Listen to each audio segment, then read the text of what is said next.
Syedaralun, pedagang musiman yang berdagang di atas jembatan dan jalan raya di lintasan jalan nasional persisnya Desa Onan, Kecamatan Ketambe, Kabupaten Aceh Tenggara, mengakibatkan arus lalu lintas menjadi macet pada Rabu 28 September 2022.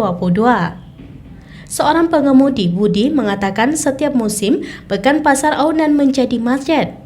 Kondisi ini sudah lama sekali terjadi, namun seperti kurang perhatian serius dari Pemkab Aceh Tenggara untuk menertibkan dan menata lapak pedagang bagi pedagang musiman tersebut. Dampak berjualan di jalan raya menimbulkan kemacetan arus lalu lintas, apalagi dump truck Dampak berjualan di jalan raya menimbulkan kemacetan arus lalu lintas, apalagi drum truk maupun truk yang melintas di daerah tersebut.